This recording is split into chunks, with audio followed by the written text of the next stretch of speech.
Let's go through that, Yeah, Kevin. So you know, obviously, Rob and I are accountability coaches, right? yeah, So it's a good thing that you're kind of feeding us this information. So I've been seeing you now at RIAs and groups for a really long time, right? yep. Got it. So what is it that's so let's put aside door knocking for a minute. You're saying that computer skills is I want to go through all the reasons why you feel like you're not ready to start yet. Let's go through them. So what's number one? Um, Probably failure, fear of failure. Really? know? That's everyone. Yeah. Go ahead, Rob. Yeah. No, that's huge. I have a fear of failure. Everyone does. Hey, Kevin, how do you use that as fuel, though? Do you use it as fuel to not start, or do you use it as fuel to keep yourself going and continue to go out there and try to get leads and get deals?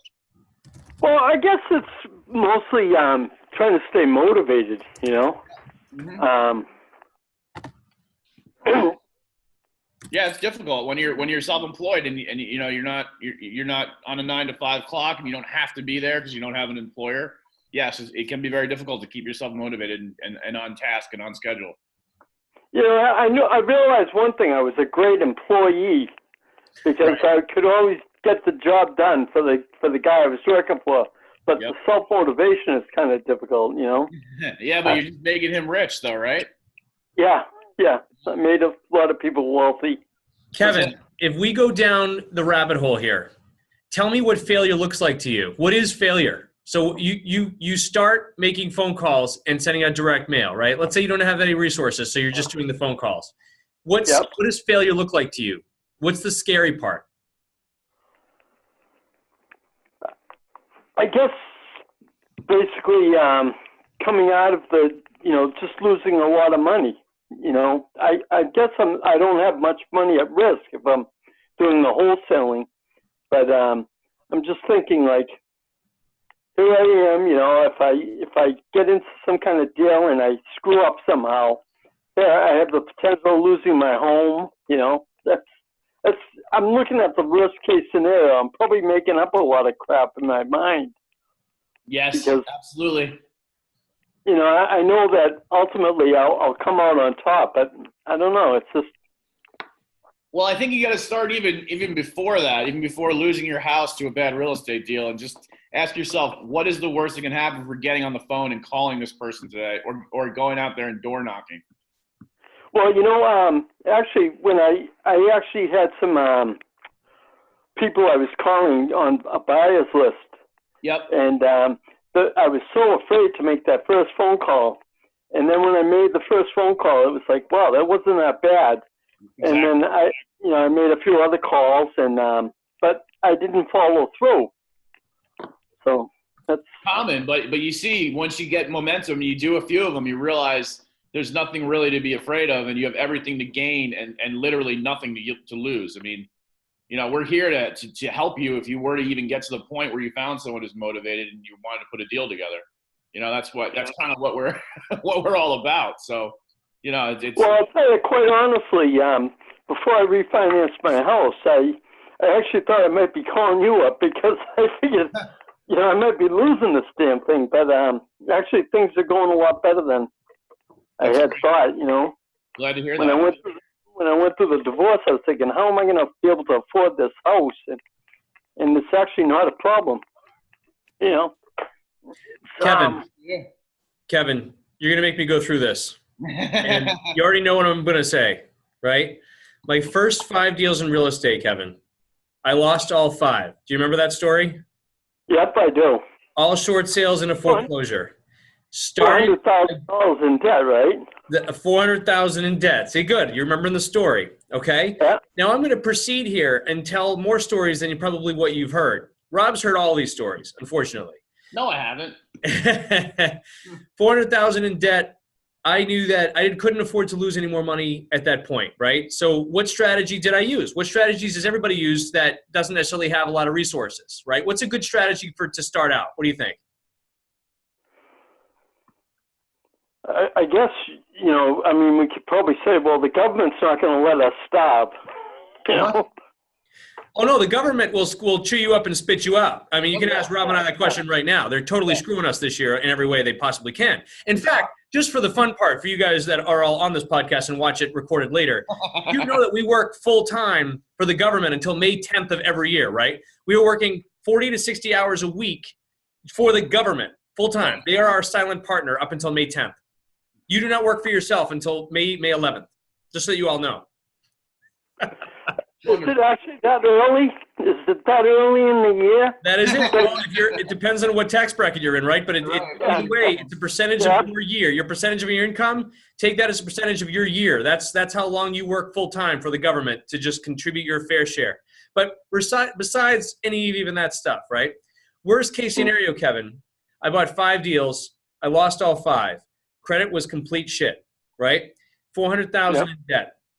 How do you come out from that? Well, the only solution that I could come up with, I had taken one wholesaling course, right? And I had read Rich Dad Poor Dad, and that's what we had to go into. So I came back out swinging by setting up a wholesale business, Somerville, Cambridge, right? Now, I just happened to pick that market since I had met a guy at a RIA that was looking to buy in those markets. That's the only reason why I picked those markets up, right? Terrible I didn't know what the hell I was doing. What was that, Rob? It's a terrible markets. In 2006, yes, they were terrible markets. But I didn't know what the hell I was doing. I knew that I had to create rules and a system where I could learn how to provide value to somebody else, this other guy, right? That's kind of what we were trying to do. So that said, I'll fast forward that story. I forced myself to pick up the phone. I forced myself to send out those direct mails, and knew that every single call where a guy, swore at me, a code official was calling me to yell at me because of the bandit signs, every no I got, I had to believe, I forced myself to believe it was one more to get to a yes. There was 100% fear, Kevin, and we all start there. We all start in fear. That's an inherent human emotion that we would all feel. Sales 101. Do you think every salesman likes in the morning to come in, pick up a phone, and get yelled at all day long? No one likes that. Most of them don't even do it after 6 months. They just stop. And there it is, right? And there's the fear of failure morphs into just quitting, right? And not going back. Yep.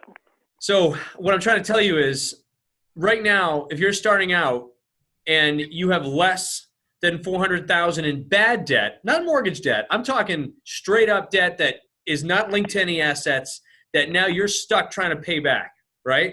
And you have no way of paying that back except trying to figure that out.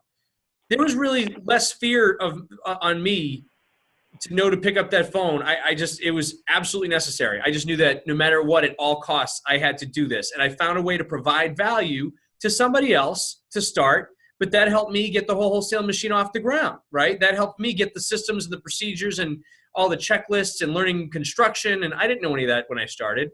I was also not a networker. I actually just shared this with Rob last week. A lot of you guys, people on this live podcast probably don't know, but I hated going to RIAs. I hated it. You know how I fixed that problem? I'm at that point right now myself. Yeah. Yeah, Kevin, you know how I fixed that problem of hating going to RIAs and networking events? Do you want to take a guess? By going. No, I still actually hate going to a new RIA. You know what I ended up doing? How do I end up in the front of the room? Right? That helps me a lot. It's closer to the bar. Forced to go and forced to be a speaker or forced to be an expert, it's easier for me to say, I have a purpose. I'm providing value versus being the quiet one in the back of the room that doesn't want to talk to anybody, doesn't want to handshake. Now, Mario, you're the opposite of that. I know that. Mario's on this call. But it's funny. I mean, for those who don't know me or knew me back then, I was the furthest thing from being an extroverted social butterfly that loved going to these networking groups. I forced myself to go because that's how I met my first buyer in the wholesale world. That's how I would make connections, and I met my first private investor at the RIA groups. I learned how to evaluate deals in the RIA groups and learning, networking with local people. But regardless, I mean, I'm going on a tangent, but fear of everything, Kevin. I had a fear. My first 5 deals couldn't go any worse than they did, right? So number one, that fear was realized. Number 2, I hated making outbound calls. I hated meeting people socially. I was a very awkward networker and awkward socially. And to a point, deep down inside, I still hate it, right? I had to force myself through that fear. Number 3, outbound calls. Holy shit, right? Oh my God, I have to call these people? They don't want me to call them. I'm bothering them. It's dinner time. Oh my gosh. And Mario, this is actually, and Marcia, attributable to what we just said to you guys, like, I had to force myself to believe that what I was providing to them was of a value so large and so big, it was bigger than myself, right? I was the only one who knew how to solve this person's problem, and therefore, I was morally and ethically obligated to pick up that phone and call those people. And that was sometimes the only thing that kept me going, that and my vision board, my why at home, right? If I had a really tough day and I didn't want to pick up the phone, I didn't want to send out my mail, I had to look at my 5-year day of work. My day of work was actually more beneficial than my day of play. I just loved, where I thought the business was going to head. So I would think of where I wanted to be, and that would help push me to make that next call, to set up that next round of direct mail. And what's the worst that happens, Kevin? They call you, they scream at you, right? One no is one more no to a yes. I guess that puts things into perspective when people tell me my computer has a virus or something, and they call me up and they're trying to scam me. Yeah. Oh yeah. I love those. Love those calls. There it is. Yeah. If we want to talk scams, I could bring up the whole, syndications investing with David Lindahl, but I won't do that today. Don't go there. And I certainly won't name any names, David Lindahl. Just saying. Kevin, let's do a cold call. You ready? Kevin, here's a Sure. call. Let's play with Rob on a call. Okay. Are you going to be calling me? Call me, Kevin. Am I trying to sell a property? Or am I trying to You're get trying a to buy my house. Tell me the scenario. Yeah, I'll set the scene for you, Kevin. Yeah. Okay? Kevin, you were on Craigslist. You were poking around looking at some properties of motivated sellers that were posting that they had a sale of their home, right? Hey, handyman special, need to sell the next 2 months.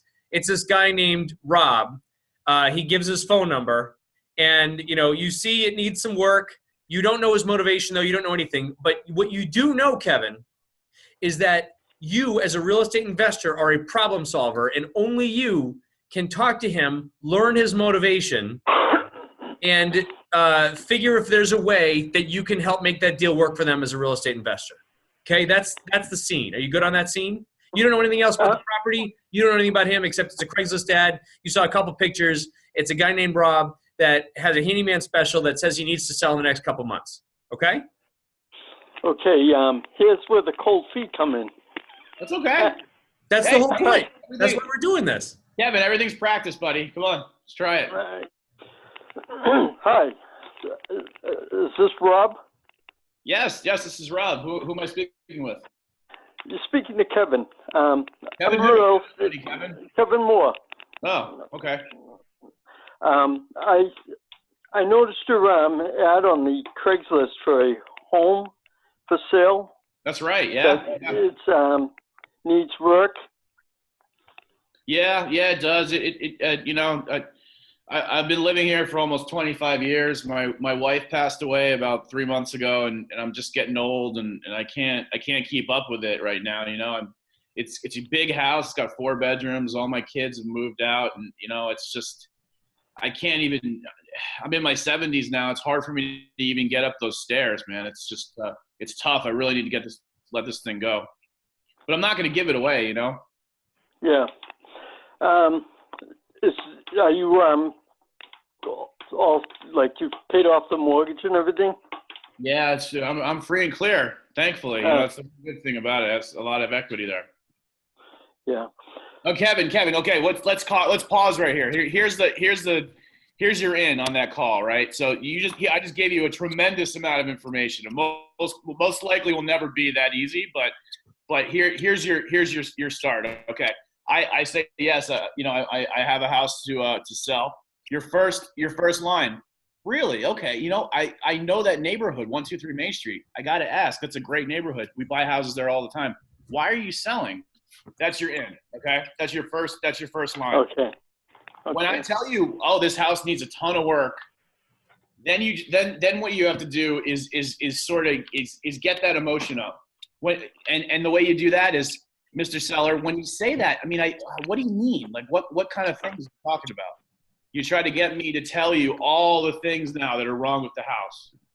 But the real big one is I'm too old to make it up the stairs, right? Yeah.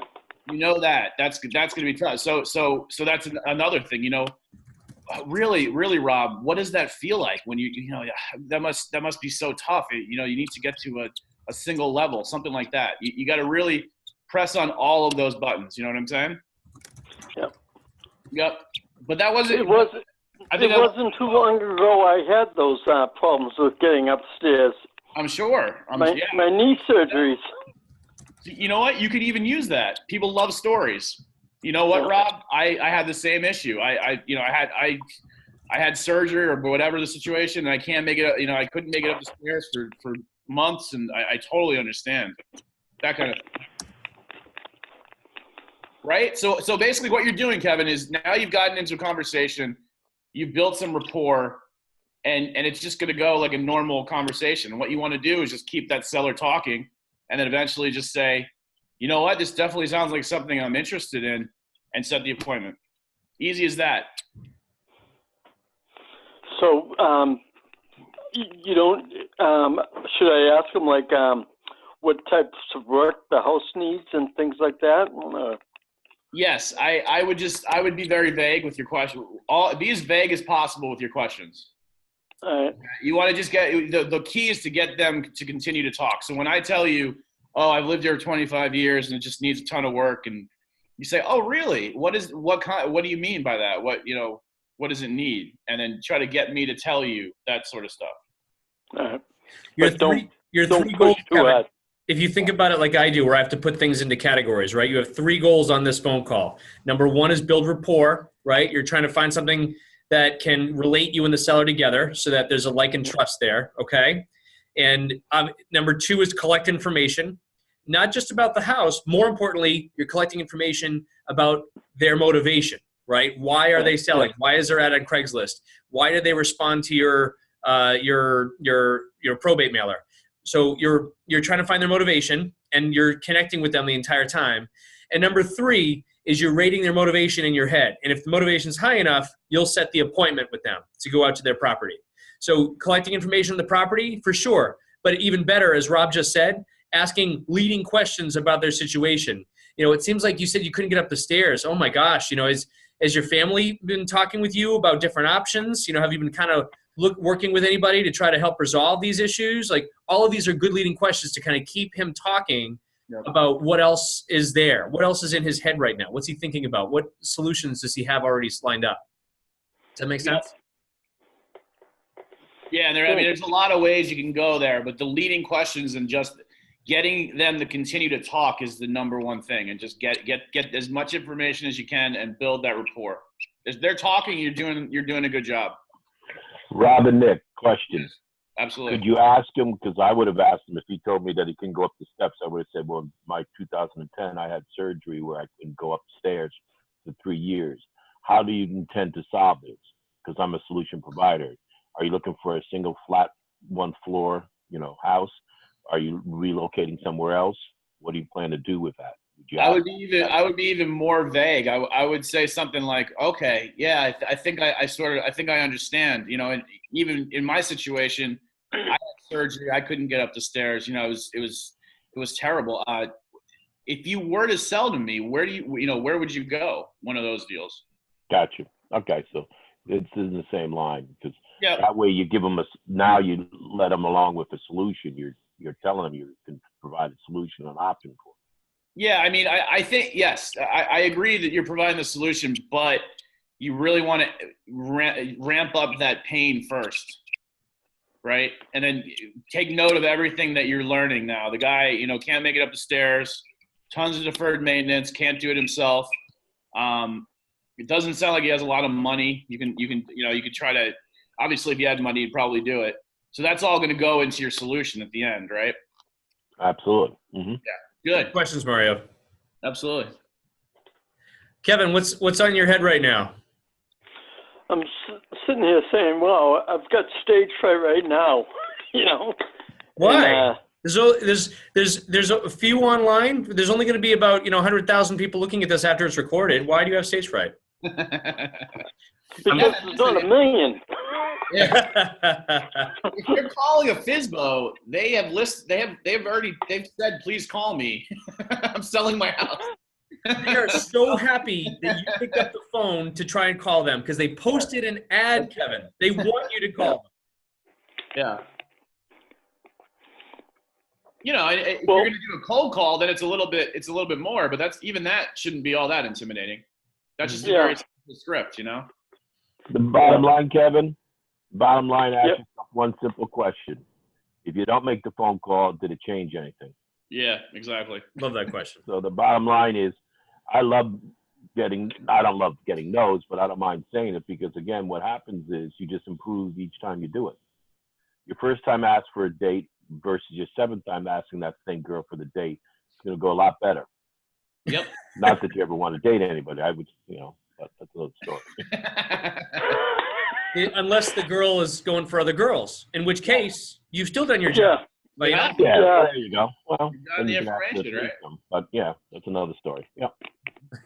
That's Well, awesome. I always told that guy Scott that goes to the Chelmsford REA. I told him, I'm undefeated in basketball. And he goes, really? I says, yeah, I've never played. He goes, well, I guess it could be the same with real estate. Huh? If you don't make the moves, you can't lose anything. It's exactly it. perspective to put on. You can't gain anything either, though, right? What is Michael Jordan? Michael Jordan has that quote. What does he say? I missed 100% of the shots I didn't make. That's you one of missed them. 100% of the shots. Yeah. Yeah. He's got some good ones, man. I love Michael Jordan stuff. It's really, really good. But, Kevin, the only one who's going to motivate you on a daily basis to get out there and get it done, like right now, we just did a role play, right? Now, whether you stumbled through it or not, right, isn't it just practice? Whether you're with Rob or you're calling a seller off Craigslist, isn't it the whole thing practice? That's all attorneys do on a daily basis. They practice. They don't know what the hell they're doing, right? Doctors too. Nurses and doctors, they practice. They don't do anything. Yeah. They practice and practice and practice. So if that's the case, what's going to stop you from getting off this Zoom meeting right now at about 1:45? Go on Craigslist. You're going to find a handyman special, and you pick up the phone and call. Go for it. Knock out 3 of those, Kev, and that's 3 more practice calls that you wouldn't have made today. Yep. Do this, Kevin. It's very easy. Call 3 people or talk to 3 people every single day. 3 new people who are trying to sell their house off Craigslist. You'll be a pro in a month. And take it from, I don't know about Rob, but take it from the guy that hated going to a RIA, that hated talking to people. I knew how to shake hands and make eye contact. That was it. I hated. I knew I had to get them talking. So I learned, right, that I didn't know what the hell my pitch was. So I'm just going to talk to everybody else and find out what their pitch is, right? And I learned quickly early on, don't give out my business card. I take their business cards, right? So the same deal. Take it from like one of the most, it's not called a true introvert. I guess they said it's an omnivert, right? So sometimes now I can force myself to be extroverted when I want to be.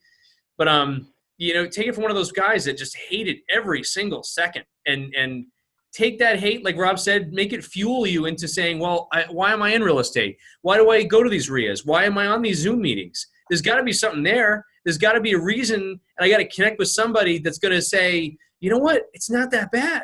And if I want to get to C, I got to get from A to B first. So what's my B? What do I have to get there? What do I have to do? And if that's just overcoming a fear of outbound calls or overcoming a fear of setting up 3 hours on a Tuesday and set up a direct mail campaign, right? Now your phone call is going to be a lot cheaper, but it's overcoming a fear of something. And what is that fear? There's no fear there. It's just all practice. This is one big game, Kevin. The whole thing is a game. I lose $400,000, right? Took me 6 years. I made that back, right? Losing, call it $250,000 in multifamily investment with no names, David Lindahl, Charles Dobbins, no names. I'm going to get that back. That was IRA fund, so it takes a lot longer to kind of get that money back than regular cash, but it'll come back. So what's the fear? I've already experienced it. I've lost investing in Golden Green Disposition LLC, a New York-based micro leasing company that I was like, wow, what an awesome concept. They're going to take this massive warehouse, convert it into micro high-end retail shops where Nordstrom's would have like a 4x4 square space and they rent them all up big time like that, right?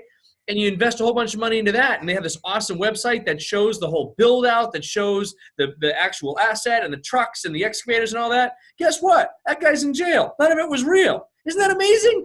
How you can't lose more than I have lost already, and I'm still here, man.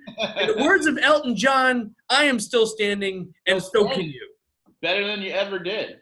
I have the Brooklyn Bridge. I have a sweet deal on the Brooklyn Bridge in New York, if you like. The Brooklyn Bridge? Are you micro-leasing that, Mario? Yeah, that's what I'm doing. For those of you that are here and hearing this live or recorded, we have our live Chelmsford RIA event. The New England RIA is having us speak next Wednesday. So that's the 7th, March 7th. That was a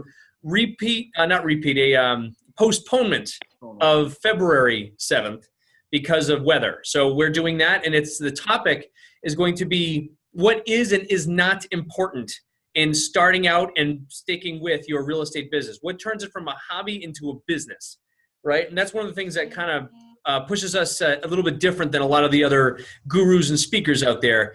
What's important and what's not, right? Is it important enough to figure out what the most important SEO strategy is for getting my website to be number one, and oh gosh, I want to spend 4 weeks figuring out like the name of my LLC because this is a big decision. It's a corporation. I mean, I'm setting up a whole new thing. Like, oh my gosh, it's so gonna not like the second word, huh? You gotta design your business card. It has to be perfect. That's right. That's a disease, right? The perfect business card. Yes, I had that once. I had website, same thing. I mean, it takes at least 8 to 12 months to really set up the business before you do it. That is true.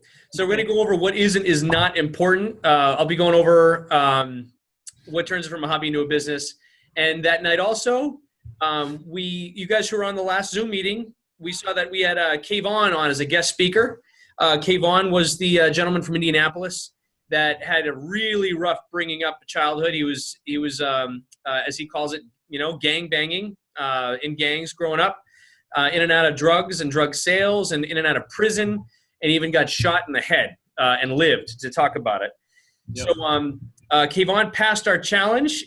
He, just like his Tony Robbins event, he is coming to our all-day intensive on March 17th. We are paying for his flight and hotel. He'll be there to join us for the live all-day intensive.